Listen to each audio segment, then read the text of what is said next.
Please be advised that the views and opinions of the host and guests do not reflect those of the station, the management, and its network.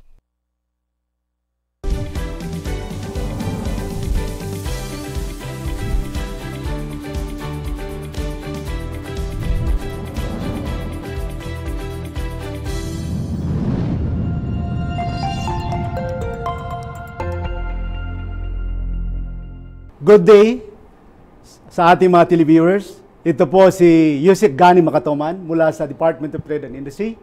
Kasama si Cha Suzara. Makakasama niyo po kami sa pagtuklas ng iba't ibang paraan upang umasenso ang ating mga negosyo. Dito lang yan sa KKK o Kabuhayang Kayang-Kaya. The Philippines is among East Asia fast-growing economies. And our government recognizes that micro, small, medium-scale enterprises contribute to the large extent to our success in business sector. However, they are now facing challenges in capital and resources because of the pandemic brought by COVID-19. However, because of the pandemic that the world is facing, resources become limited. MSME are now experiencing challenges in terms of where to get the capital to start a business. Ngayong panahon, marami sa ating mga kababayan ang nawala ng source of income, nawala ng trabaho o kabuhayan. Kaya marami sa atin ay nasa bahay na lang. Ang ating pong focus ngayong araw ay ang ating kinabukasan sa pagnenegosyo. Kaya nakita namin na napapanahon na magandang pag-usapan ngayon. Saan ba tayo kukuha ng puhunan sa pagnenegosyo natin? Dahil alam natin na ang puhunan kadalasan ay iniisip natin ay hadlang para tayo ay makapaghanap buhay. Kung kaya madalas natin naririnig, ay wala po akong puhunan para dyan. Perhaps the most important question Filipinos are asking during this pandemic is, what now? Or paano na tayo mabubuhay? August 4, when the country reverts back to MECQ for 2 weeks due to the call of frontliners for a timeout, and with that, the economic situation has become even bleaker. Recently, the inflation rate for July 2020 increased by 2.7%. Microfinancing through the decades has helped launch millions of businesses in the Philippines and has become a centerpiece economic stimuli by the private and public sector. Today, more than ever, microfinancing has become the tool which government and private groups offer to give us a chance to a new lease on life. Ako po si Cha Suzara. We are honored to have with us in the studio Mr. Sergio Ortiz Ruiz, President of PhilExport, and via Zoom is Mr. Frank Gonzaga, Vice President of Small Business Corporation or SBC Corp. Here at the studio, we have the father of the Philippine export and President of PhilExport, Mr. Sergio Ortiz Ruiz. Ito po ay aking iniidolo ng lahat. Welcome po, Senyor Jun. Good afternoon po, sir. Good afternoon and to you, Yusek and Chat, and glad to be here. Tayo po ay nagagalak na sinamahan nyo kami ngayon ni Cha. At ngayon po sa mga pinagdadaanan natin, Senior Jun. Ang tawag ko kay Sir Jun ay Senior. Hindi dahil siya ay Senior, dahil siya po ay katulad ng sinabi natin na siya ang father ng export dito sa Pilipinas. Ngayon po ay pag-usapan natin itong microfinance. Pero bago natin pag-usapan, kumusta po ba ang ating environment sa business sector natin dito sa pinagdadaanan natin na pandemic, June? Medyo mahirap dahil alam naman natin na ngayon, sabi nga ni Chat, na-declare naman tayong nabalik tayo sa MECQ. Alam nyo, ang mga sa labor front natin, lahat ng nasa labor market, 44 million. At ang nandito sa Luzon, easily mga 15 million. Dito sa NCR, tsaka yung some provinces that was declared, mga 12 million yung ano. When we moved to MECQ dati, may mga pinapasok tayo. Noong una kasi, alam naman natin, ang allowed lang 50% ng exporters. Noong una tayo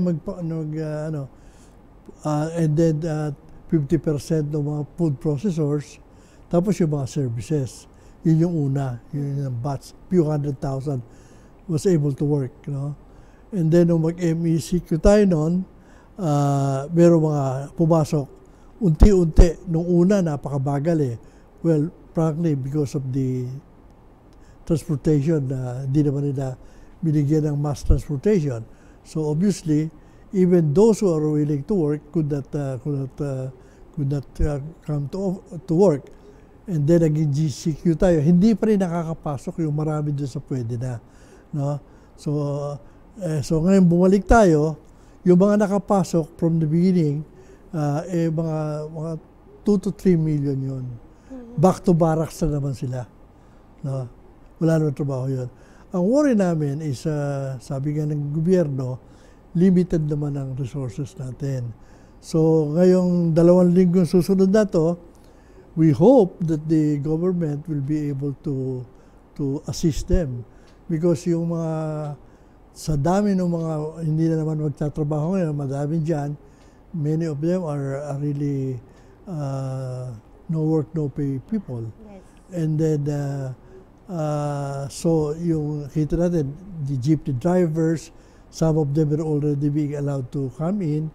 They were basically begging, and yesterday, I saw that they're again begging. Kasi wala na silang pagkukuhanan eh. So yun ang problema natin. It is very expensive. Several billions will be lost in these 2 weeks because of this reversion. But having said that, we all are aware already that we are now experiencing the biggest hit on our GDP. And even you're very familiar, Yusek, sa export natin, talaga malaki ang tama. Initially, we were hoping na sana towards the last quarter, medyo makabawi-bawi na. No? Although lumiliit naman sana, nag-revert na naman tayo. So, malabo na siguro ang makaano. And our experience in the past, dito sa mga, sa export, empirical evidence will show that for every increase of 4% in export or loss of 4% in export is equivalent to 1% in GDP. Yan yung empirical evidences will show. So you can see that our help in GDP will not be there. So talaga mag-negative tayo. So and I think the sad part is our campaign to eradicate or minimize poverty is shot to pieces. Yes. I think talagang siguro put back by several years, no? So yun ang problema at we are grateful. Ang estimate ng out of the 800,000 enterprises sa Manila, 90% of that is micro. 8.5% is small. Yes. 1% is the medium. 0.5% is the large. And 65% of employment is generated by the micro.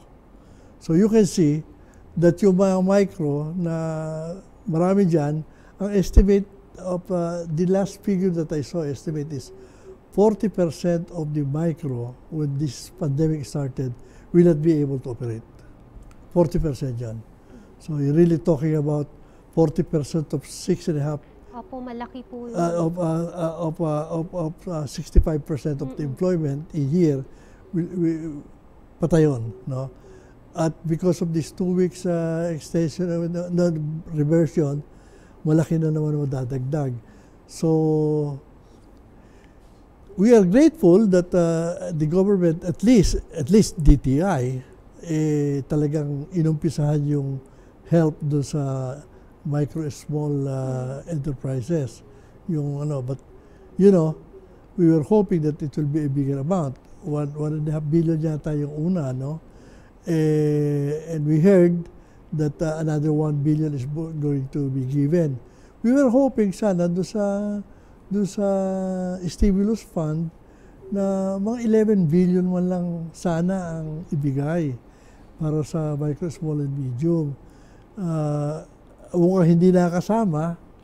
So I read the paper that the secretary is requesting 5 billion man lang, no? 5 billion man lang. Initially, I also read that merong 1 billion ibibigay yung land bank.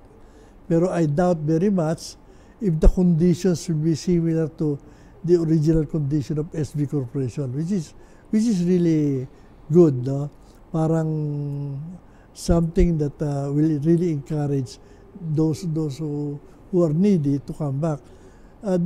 Maraming marginal kasi ron sa mga maliliit na they're trying to decide if it's worthwhile operating again. Tama po yun. Napakahalaga So, yung... importante ma-feel nila na Correct. may tutulong sa kanila. Opo. Kasi itong micro natin, itong pinag-usapan natin ngayon na pondo, yung sinasabi po na P3 na pinag-usapan natin with Sir John, yung P3, pondo para sa pagbabago at pag-asenso, ay hindi naman yan makakovered yung mga medium at saka large. So, yun ang itatanong namin ni Jun, yung gaano kahalaga yung microfinancing natin dito sa mga maliliit natin na mga negosyante dahil ngayon talagang napaka sama yung tama ng mga itong pandemya na ito dito sa mga maliliit natin na mga negosyante. Kaya gusto natin malaman doon sa karanasan mo dito sa wisdom, dito sa pagnenegosyo, gaano kaimportante yung microfinance natin dito sa mga micro-scale enterprises natin? In the past, doon sa sinasabi ko 90% enterprises natin, micro, even without pandemic, ang laki ng attrition dyan. Alam mo naman, marami namang alam ka na, magbubukas ngayon, pag 2 taon, mauubos yung puhunan, sarado na. Napakalaki attrition. So, thousands and thousands, nagsasara yan. No? Tapos mayroong mapapasok na iba. Yes. The problem is, with the pandemic, marami rin magsasara. Walang papasok. Walang papasok. So, can you imagine ano yung mangyayari sa mga empleyado? So, kaya importante yung matulungan because maraming naghihintay. Initially, noong May, nung nagbibigay tayo ng assistance, no, even with that, about 3,000 firms, mostly the small ones, nag-advise na sa DOLE na we're permanently closing. So, sineparate na nila yung mga tao nila. Tapos, meron din yung malalaki na nag-downsize, even yung mga malls. Talagang nakita nila, hindi mo na makikitain. Plus, even yung mga nilalaban sana ng secretary na mabuksan, na nabalik tayo, mga restaurant, kahit paano, malakihan yung ano. You know, in a restaurant, for instance, lalo na maliliit, pag nawalan ka ng 10% customers, may problema ka eh. Pag naging 20 yung percent, lugi ka, 50% lang yung pwede. Kaya nga sinasabi ni secretary, paano naman mabubuhay yung 50% kung 50% lang ang pwede kliyente? Problema. Ang laki, meron ka lang spacing. Tapos ang dami nung sinusupply mong gamit, ang dami ng mga prevention na ginagawa mo, ang mahal ng operation, tapos 50% lang allowable na kliyente. Talaga hindi ka mabubuhay. Ang nabubuhay, yung mga natuto mag-deliver, yung natuto mag-pick up, yun. Pero ilan lang yun. Hindi naman marami. Ang masama pa ron, ang kalaban nila, yung mga empleyado na wala ng hanap buhay, marami pumasok sa gano'n. Kanya-kanyang style, kanya-kanyang sistema. So kung talagang aabot yung tulong, marami rin sa marginally, alam mo mga micro, mga undercapitalized yan. Marami rin talaga 3 buwan ka nakahinto, 3 buwan kang hindi kumikita, bayad mo lang sa renta. Yung renta naman, hindi naman libre yun, ipupus mo lang yun. Bayad mo lang sa ibang gastos na hindi mo naman maiwasan. Talagang wala. Kung hindi mo tutulungan, lalang kabalak-balak bumalik yan. Very convenient pa sa kanila sabihin, wala ano babayad ko separation pay? Wala, bankrupt na nga ako eh. So di na babalik yan. Marami kasi yan, time by time gusto magsara, pero natatakot din na magbabayad sila separation. They have already answer eh. Ba? Yes. Hindi ko lang. Kaya maraming talagang magsasara. So kung talagang, kaya nga alam mo, Zek, noong bago pa itong pandemic, even last year, inaano na namin na talagang the most undercapitalized sector, yung SME, sa Pilipinas, in the area of the world. Talaga yung underbank na underbank. Tama yan. Yan ang isa sa mga challenges talaga natin. Kaya ngayon po, yung pinagdadaanan natin ngayong pandemya, ang tinamaan dito, hindi lang yung maliliit. Nandiyan yung, even actually, the conglomerate, yung mga malalaki, yung katulad po ng sinasabi nyo, yung large at saka mga medium enterprises, talagang tinamaan dito sa pandemya na ito. Pero ang talagang hirap na hirap itong mga maliliit na mga negosyante natin, yung mga micro. Kaya gusto natin malaman sa inyo, Senior Jun, kasi ano ba yung usual na naging problema ng mga negosyante natin dito sa kanilang, katulad ng mga working capital na mga negosyante ngayon, Jun? Kaya sabi siya, kaya nga last year, we even paid a courtesy call to the secretary the other year, bago pa itong pandemic. Dahil nga, pansin-pansin na tayo nagkukwentuhan doon sa Magna Carta for SME. Magna Carta. Na ang basic, yung financing ng SME. Yun, tinutukan namin yun. Yung bisita natin yung mamaya sa SB Corporation. Kasama namin nagtatrabaho yung mga yan. Tinutukan namin yan hanggang sa lower house, sa upper house, sa BICAM. Yung nakakaraang na napasuna ngayon, ang proposal sana namin, yung exactly ginagawa ng SB Corporation ngayon. Yung, ang dapat, if you really want to move your SME, to be the backbone of the economy, bigyan mo ng puhunan, bigyan mo ng kapital. Kasi ang mga, alam naman natin, ang mga bangko, they'd rather deal with one big company rather than 1,000 small, hanggang ngayon, gano'n pa rin yung mentality. Even kahit anong sabihin mo, gano'n pa rin, wala ka magagawa eh. Kasi ang driver income eh. Doon sa mga SME, ang sinasabi namin, if you wanna do tayo, kwentuhan, nakadalawang Magna Carta na tayo, wala pa rin nangyayari. No? Kung gusto niyan, let's think out of the box. Gusto nating talagang umunlad yung SME, do not look at it as parang assistance. Look at it as investment. Naalala nyo, Yusek, noong araw, sasabihin na natin, yung mayroong programa noong araw, Masagana. Masagana. That was the first time. I know na maraming hindi nakabayad, because akala nila giveaway yun. Maraming hindi nakabayad, pero that was the first time we were able to export rice. And that was the first time, bata pa naman ako noon. Bata ka pa naman ngayon, Sir Jun. Nakikita ko yung mga farmers namin. Sa Nueva Ecija, I came from Nueva Ecija, the rice granary at that time. Yung mga farmers, umuwi, nakatraktora. Mayroong mga sasakyan. Tapos magsumpungan, mayroon silang mga antena ng TV ro sa lumagumanong farmers noon. Although it was a hit. Pero kung gagawin mo na talagang gusto mong tulungan, ang dami natin pinamimigay na pera eh. Kaya nga ang sabi namin doon, you want to help the SME, look at it like yung CCT, yung conditional cash transfer. Ngayon, 90 billion na yun. Binibigay natin, sabi para yung mga magulang, pag-aralin yung mga bata, 1,500 yata a month. Mapapalitan ba nun yung sistema ng buhay ng dole out. Sabi namin, ba't di ibigay yung 20% man lang? Yun ang proposal namin eh. 20% man lang sa financing ng SME. Yan, hindi mababayang 95% collection, 97% like commercial bank. Correct. Pero makasungin ka ng 60%, 70%. Can you imagine the job creation? Yung mga pinamimigay mo doon sa mga CCT na yan, na ala namang balik, di mo alam kung babalik sa'yo. Yan, makikita mo agad, ang measure niyan, success, ilan ang taong pinasok, nakapag-expand ba yan? Pumayag, in-endorse ng DT, in-endorse ng NEDA. Pagdating doon sa hearing doon sa bigla na naman, binanata na naman kasi naka-allocate na yung mga pera, so hindi po pwede. So ngayon, mukhang ibabalik na naman Mukhang ibabalik na naman. So sana, yun ang inaano namin. Sana, a portion of that, 20%, i-allocate sa SME and look at it like yung condition ng SB Corporation ngayon.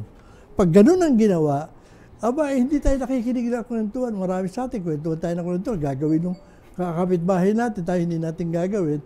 Dahil every time that we give out fund, sasabihin natin, gastos yan. Hindi, investment yan. Correct. Sir, in these times of uncertainty po, ano po ba yung mga dapat na inuuna ng government ngayon to help tackle these problems? Well, yun nga, sabi namin, everywhere else here in Southeast Asia, even India, na kulang ng lending, i-address mo yung pangangailangan ng maliliit. At the end of the day, alam mo naman yung SME mo, ang backbone ng economy. Dito wala Talagang walang sinabi yung mga, many of them are marginally operating. Marami nga rin, papasok, manggagaling abroad, yung mga OFW, dadating dito, papasok wala namang mapasukan. Dahil wala kang mapag-anuhan. So, kailangan tulungan talaga. Yes. Sir, where do you think this country is heading economically, and how will this affect microfinancing in our country? Well, the problem with the banks funding is as the times become difficult, lalong iniiwanan yung mga micro small companies because namimili yung mga bangko, even our banking system, sinusunod natin yung internationally accepted na kailangan yung mga prudential measures.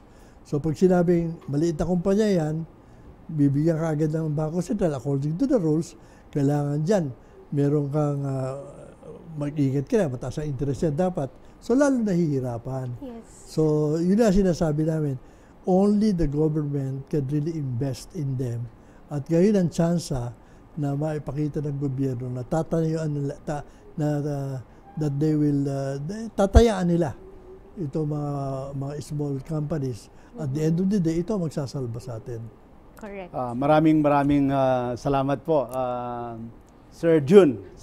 Napakaganda yung mga pinag-usapan natin ngayon. At alam din natin yung sinabi ng ating gobyerno na mahirap talaga maghanap ng pera sa kaban ng bayan para maitalaga for financial assistance in this case.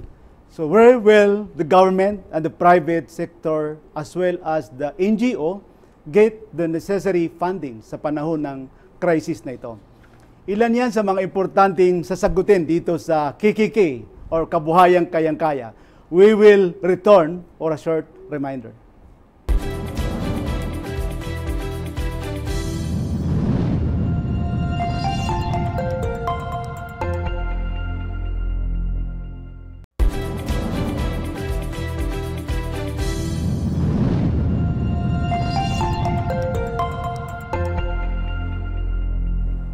As we continue with our discussion of this very important subject matter, we have learned so far what microfinancing is and ano-ano ba ang maitutulong nito sa mga small businesses at mga aspiring entrepreneurs. Dumako na tayo sa isang puntong ang kasagutan ay napakahalaga sa ating mga tagapakinig. And the question is, now that the government can no longer sustain giving money for financial assistance programs, to where will budding entrepreneurs go to for funding? T3 Cares program po ba ang kasagutan? Tayo ngayon ay mapalad na sasamahan tayo ngayon ni Mr. Frank Gonzaga. Siya po ay Vice President ng Small Business Corporation. Kasama dyan, of course, ang Department of Trade and Industry. Welcome po, Mr. Frank. Magandang hapon po. Maraming salamat po sa pag-anyaya niyo sa amin dito sa inyong programa, Yusek. Magandang hapon po sa lahat ng nanonood sa inyong programa. Oo, welcome ka dito sa Kabuhayang Kayang-Kaya. Alam mo, Frank, ngayon ay napapanahon pag-usapan natin itong microfinancing ninyo ng programa ng SB Corporation. Ito po yung Small Business Corporation. Itong pondo para sa pagbabago at pag-asenso. Nais natin ipaliwanag mo sa mga tagapanood ng ating programang KKK, itong programa ng SB Corporation dito sa P3 program natin. Opo, Yusek, magandang tanong po yan at maraming salamat po muli. No? Ang ating pong programa na inilunsad ay actually dalawa po, Yusek, dalawang programa po ang gusto nating makatugon sa hamon ng pandemya. Una po yung ating CARES program, yung COVID-19 Assistance to Restart Enterprises. So ito po ay nilunsad natin noong June 1, pagkatapos po na mai-lift yung ECQ po sa Metro Manila. At ito po ay isang bilyong loan facility na naglalayon po na mapahiram ang micro at small enterprises para po sila ay muling makabangon mula sa pagkakasara po ng kanilang negosyo. So ang generally po, no, Yusek, ang CARES po ay may feature po na zero interest, wala rin po itong collateral, at ang payment terms po nito ay 18 months tsaka 30 months. So in a nutshell po, Yusek, ito po ang pautang na ino-offer namin, pero ang qualification po, Yusek, ay para doon sa mga negosyo na tumatakbo ng isang taon o mahigit na mula po nung Marso 2019. Kadahilanan po dito, Yusek, ay dahil what we want to focus on first are those, kumbaga what we want is to save employment. Kaya po inuna muna po natin yung mga ganitong negosyo na may isang taon at mahigit na, Yusek. At pangalawa po, yung pong isinunod natin na programa dito ay yung tinatawag nating HEROES program. Yung HEROES program po ay yung Helping the Economy Recover through OFW Enterprise Startups. So ito po, Yusek, ang gist po ng programa na ito po ay para sa mga repatriated naman natin na OFWs na napauwi dahil sa pandemya. Kumbaga, ang pautang po nito ay mula 10,000 hanggang 100,000 at ito po ay payable within 36 months. So ito po ay isang pakikipagtulungan po natin sa Philippine Training Center na under also sa Department of Trade and Industry. So yan po ang dalawang programa natin na Yusek. Tama-tama yan, Frank, na nalalaman ng ating mga kababayan. Alam mo, itong mga pinagdadaanan natin, hindi lamang yung mga malalaki, no? Yung mga conglomerate ang talagang nahihirapan dito sa pagpapatakbo ng mga kani-kanilang negosyo. At gusto natin ipaliwanag natin sa mga tagapanood natin, Frank, sino ba ang pwedeng humiram dito sa P3 program natin at magkano ba ang pwedeng hiramin ng ating mga kababayan na nais mag-avail dito sa P3 program natin? Opo, Yusek, katulad po ng nabanggit ko kanina, ang mga eligible po na borrowers po para sa CARES program, P3 CARES po, ay unang-una yung pong mga 100% Filipino-owned. So, kailangan po 100% Filipino-owned. Pangalawa, kailangan po yung negosyo nila ay mahigit na isang taon nang tumatakbo. So, 100% Filipino-owned, 1 year in operation already. Ang pwede po nilang mahiram dito ay dalawang kategorya po, Yusek. Yung micro enterprises po, ito po yung mga enterprises na ang asset size ay hindi hihigit sa 3 million pesos. They can borrow up to 200,000 pesos. At yung po namang small enterprises na by definition po ay yung mga enterprises na ang asset size ay hindi hihigit sa 15 million pesos, they can borrow up to 500,000 po. Yusek, yun po yung general guidelines po dito. Tama-tama yan, Frank, dahil ito talaga ang sektor, yung mga micro natin, small natin, at yung mga medium at large naman natin, nandiyan naman si Land Bank, nandiyan naman si DBP, at maraming nagtatanong sa atin, saan daw ba sila pwedeng mag-apply dito sa P3 loan program?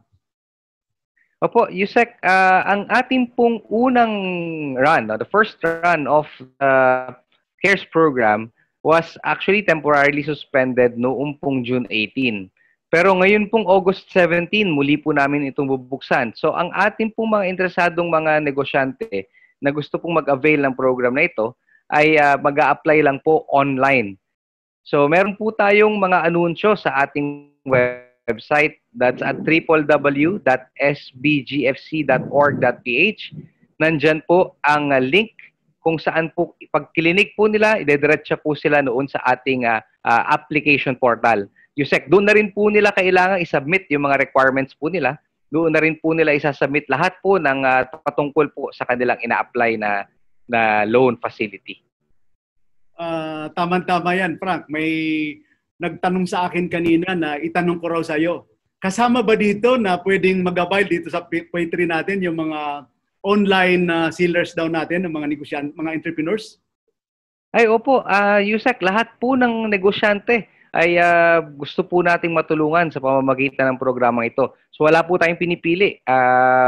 Kahit ano pong negosyan, kahit po magtataho o kaya po ay karinderya o sari-sari store, pwede po sila mag-apply dito sa programa na ito ng SB Corp. Yusek. So magkano ba yung budget natin dito sa P3 CARES program natin, Frank?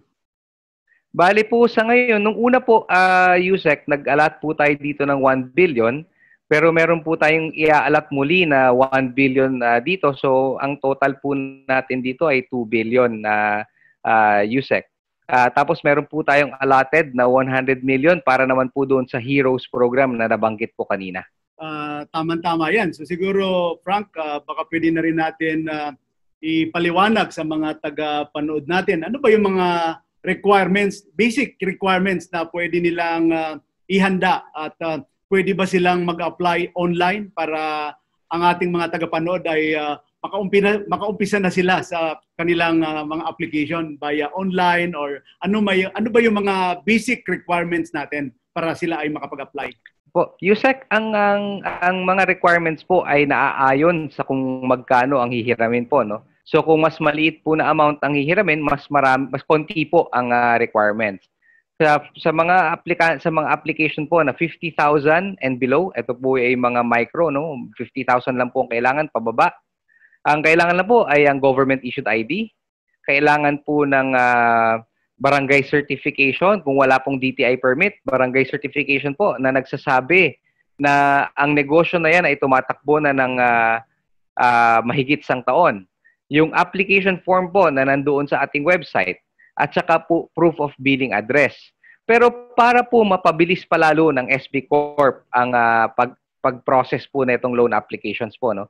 Ngayon po, humihingi na po kami ng bank account o kaya po ay account ng GCash or Paymaya para po yung pagpapadala namin ng pera ay hindi na po tayo makadagdag pa sa mga lumalabas sa bahay po, no? Dahil po gusto rin po nating maiwasan ang pagkakaroon ng sakit ng COVID-19. Kaya po gusto po nating gawing remote lahat ito. So yung pong bank account o kaya po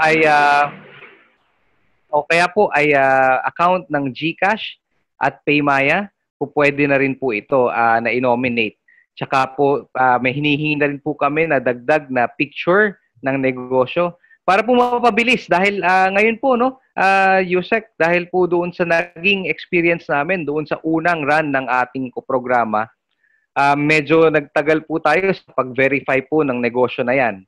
Kaya po hinihingi na po natin to para mapabilis pa po lalo ang aming pag-process ng application. Yun po, Yusek. So ito talaga ay zero interest itong pautang na P3 program, Frank? Opo, zero interest po ito. Wala rin pong itong collateral. But meron po tayong tinatawag dito, Yusek, na service charge po, service fee na 6% kapag po ang utangin ay 18 months at 8% po kapag po 30 months ang ating loan term. So ito po ay deducted upfront o kumbaga net of loan proceeds na po ang maire-release sa ating mga aplikante. Meron tayong programa po sa DTI, yung bagsakan, no, yung programa po ng BDTP. Tinutulungan natin yung mga vegetables growers natin, mga fruit grower natin, ng mga farmer, sila ay nagtatanong din, sila ba daw ay pwedeng humiram dito sa P3 program natin? Ay, opo.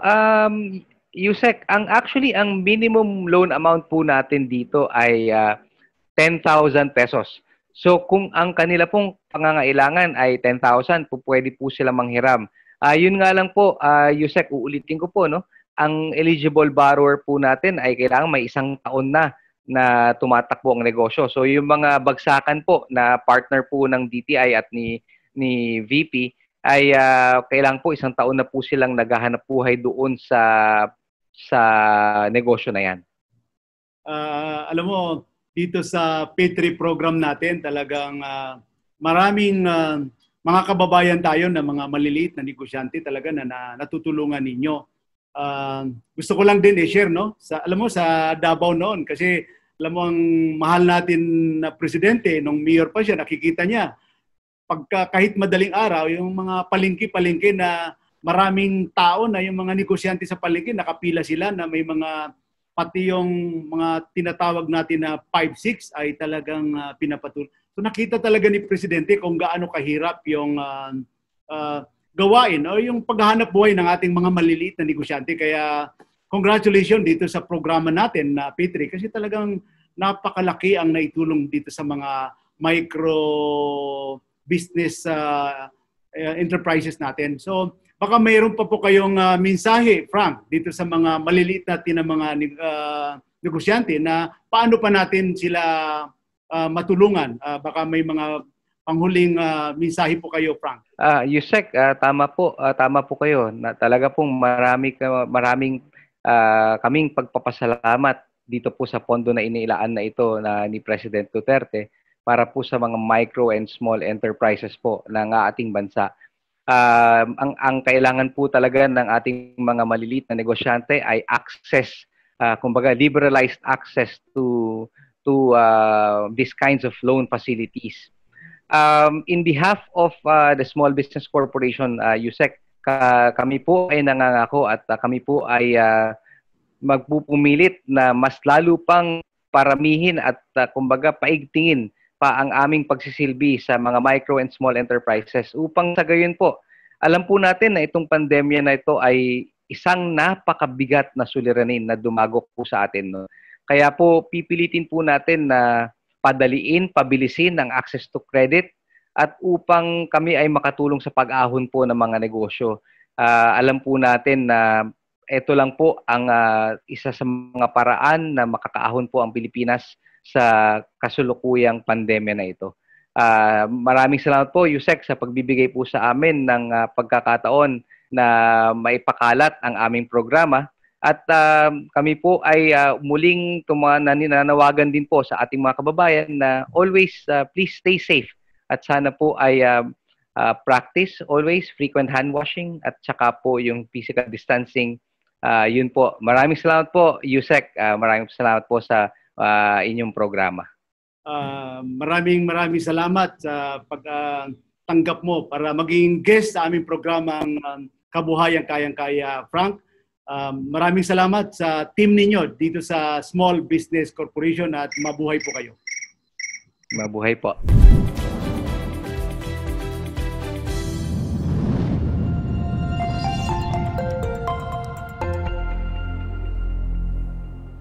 You are still watching KKK.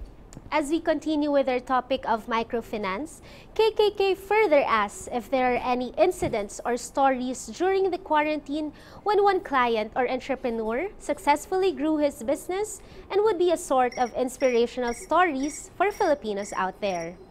G's Classic Kitchen was brought to life by Geraldine Pinuela in June in hopes of bringing her homemade goods from her kitchen to her customers' tables. Geraldine offers her homemade goods every weekend as her current job is on top of the list during Mondays to Fridays. But if she has a brief time to spare on weekdays, she accommodates the customers' requests. In contrast to other quarantine businesses, Geraldine established G's Classic Kitchen even if she is currently employed in her 5-year-old job, which gave her the freedom to work at the comfort of her home. Being away from family is difficult, especially when facing the harsh realities of the world. There are times when hurdles pop up and you just want to feel the warmth of home. No need to worry. G's Classic Kitchen brings scrumptious goods that taste like home and will make you feel the embrace of your loved ones. G's Classic Kitchen was brought to life by Geraldine Pinuela in June in hopes of bringing her homemade goods from her kitchen to her customers' tables. Geraldine's recipes, specifically the embutido and beef stroganoff, were her family's specialty dishes that were passed on to her. In contrast to other quarantine businesses, Geraldine established G's Classic Kitchen even if she is currently employed in her 5-year-old job, which gave her the freedom to work at the comfort of her home. It all began when Geraldine makes sweet delights and savory dishes out of passion for her family whenever she has extra time away from work. With her family and friends' endless support, Geraldine finally decided to share her goods to other individuals. Geraldine offers her homemade goods every weekend as her current job is on top of the list during Mondays to Fridays. But if she has a brief time to spare on weekdays, she accommodates the customers' requests. For as low as 250 pesos, you will have a tasty bite of G's Classic Kitchen's classic cinnamon rolls. If you want to be a little extra, 300 pesos will give you their premium cinnamon rolls, which is sprinkled with chocolate syrup and almonds on top. More sweet treats await with their dark or white chocolate chunky chewy cookies for only 120 pesos. If you are craving for a taste of home, grab their pork embutido, baked salmon belly, or beef stroganoff for 180 pesos, 380 pesos, and 280 pesos respectively. Unlike others who credit their business as a big help amid the COVID-19 pandemic, Geraldine honestly shared that she takes her business as an experience to learn from, since she is still earning from her job. I look at it more as an experience kasi in terms of income, hindi naman siya sobrang laki na talagang magre-rely ka and all. Sabi ko nga, if I'm going to total yung, alam mo yung compare, yung pagod and all, tapos yung sa what I'm getting, parang hindi mo masabi na, na parang sobrang worth it. Kaya lang syempre yung fulfillment then that I get and then the experience to run the business. So I think yun yung mas value that I get out of this. Geraldine also admitted that she has a hard time in selling her products as she is not that enthusiastic, but she is working on it. Geraldine commended her family and friends, especially her mother who really encourages people to purchase her products. Moreover, Geraldine motivates her fellow startup business owners to not lose hope if sales are low at first. Don't be afraid to try something new and then do something what you like. And yun, do it out of passion, do it out of because you wanted to do it, not just because you have to do it. Further, she told individuals eyeing a business to not be reluctant, like her in the beginning, and just pursue their ambitions. If it's already in your mind, wanted to try it, I would say just do it. Don't get discouraged din agad kung halimbawa hindi yun yung in-expect mo na orders or baka mamaya wala namang umorder sa'yo and all. So okay lang, go lang ng go. Kumbaga, itry mo lang siya hanggat kaya mo pa and gusto mong, alam mo yun, gusto mong, yun nga, i-pursue, then itry mo lang siyang gawin. I mean, as long as siguro hindi ka maglulus ng malaking money and all. Classic recipes, homemade goodness, and specialty dishes brought by G's Classic Kitchen. For Kabuhayang Kayang-Kaya, this is Denisa Fernandez. Back to the studio, and still with us is of course, Mr. Sergio Ortiz Ruiz. Welcome po again. Oh. So, kanina ay napakaganda yung ating diskusyon dito sa microfinance, Senior June.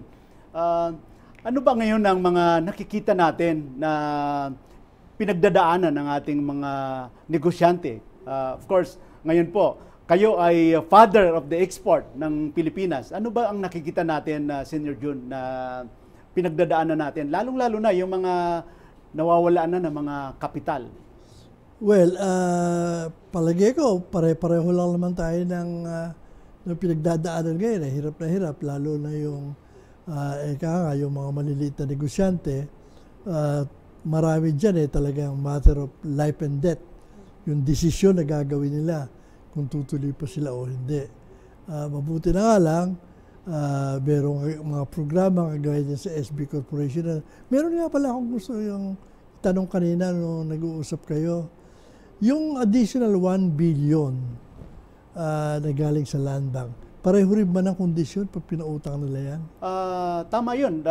Sa tingin ko, pareho pa rin ang condition kasi parang first tranche yun, yung una na ibigay na 1 billion, ito ay dagdag lang yun. So, dagdag doon sa unang binigay na 1 billion. Kaya lang, ang kung babayaran sa Land Bank yan, baka hindi na kagaya ng, baka basic interest na yan dahil ang Land Bank naman, hindi naman mabibigyan na walang interest yun eh. Ang paningin ko doon sa programa ay ganun pa rin, wala pa rin interest, zero interest pa rin yun, doon sa mga binanggit kanina ni Frank. So, sa ano naman, sa mga ibang private banking institution, Senior Jun, ano ang nakikita mo ngayon? Ano ba yung pinagdadaanan ngayon ng mga ibang bangko, lalo na yung mga malalaking bangko, lalo na dito sa mga pautang nila sa mga micro?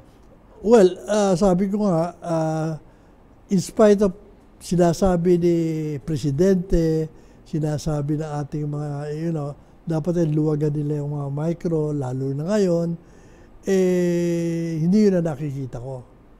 Ang nakikita ko, lalo pang humihigpit. Pati yung mga, binigyan ng reprieve yung sa mga utang nila, sa mga deadline, o tama, binigyan sila ng moratorium na konti. Pero sigilan na rin. Sigilan. Ito nga yung 2 weeks ngayon, sasama ba sa moratorium yung 2 weeks na ano ngayon? May mga nagtatanong. Yung ba moratorium yung isasama yung 2 weeks na additional ngayon? At the end of the day, babayad ka pa rin.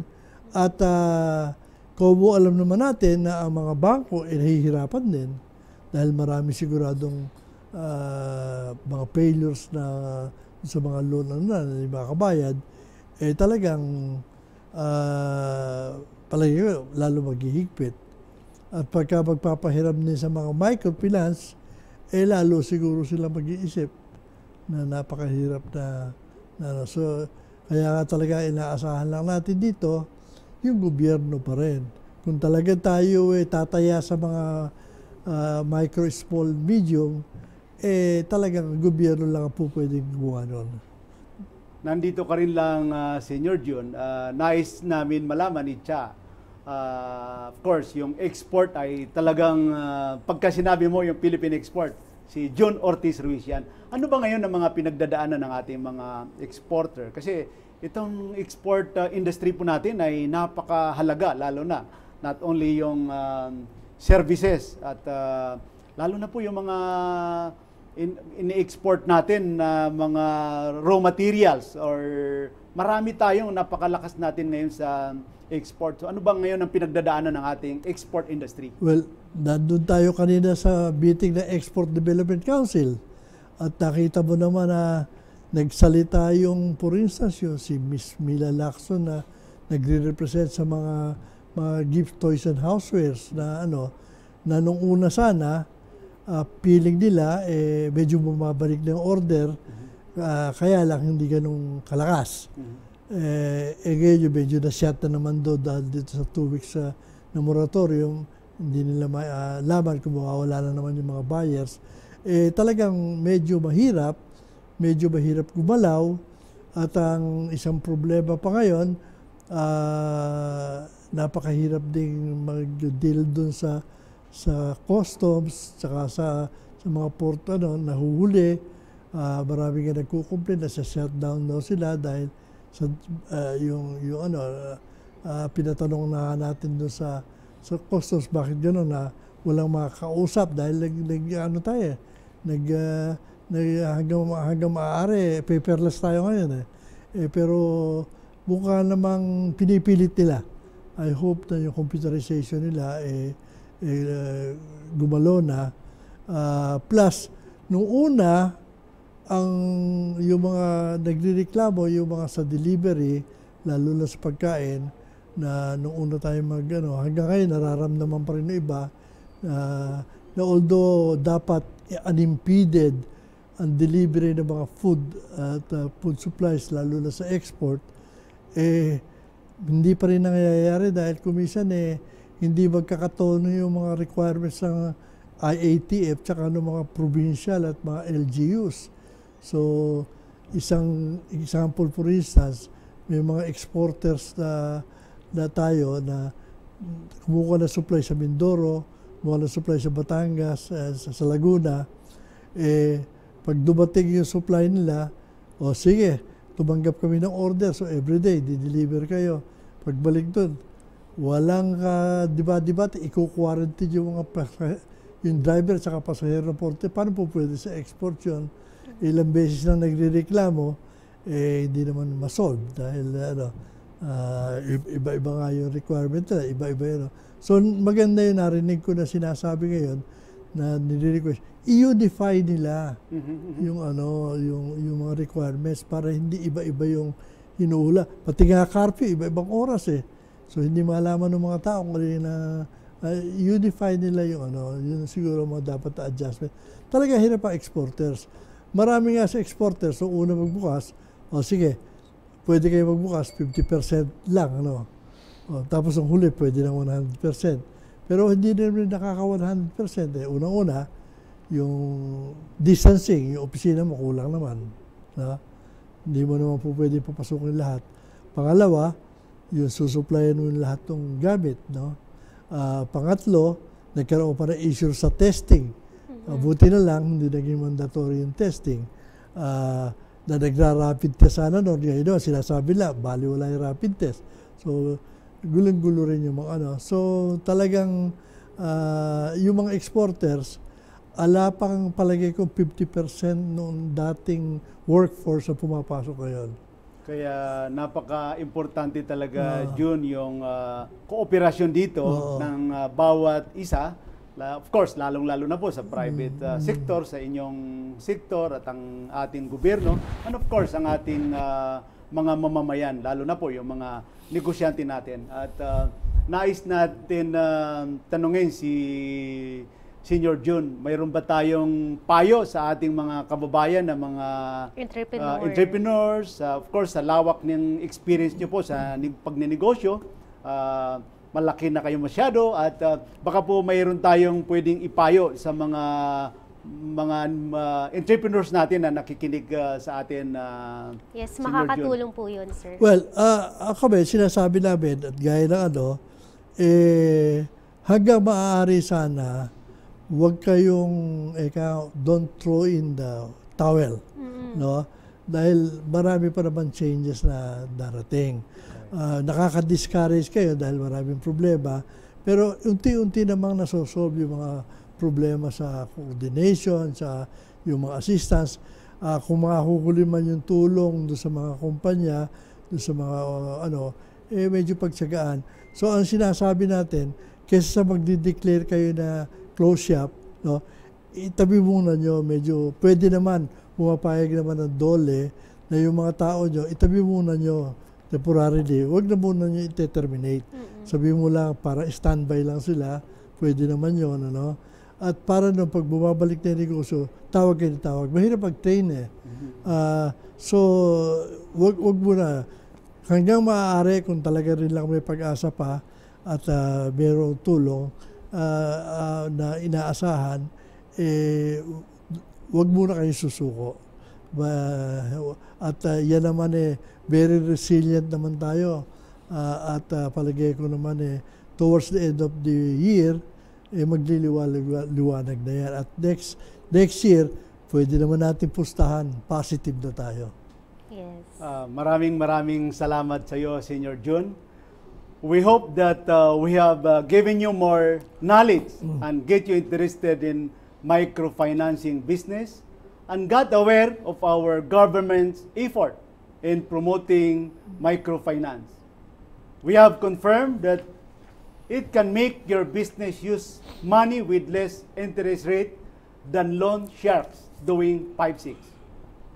This is now an opportunity for small borrowers save and borrow money without collateral to support their micro business operations.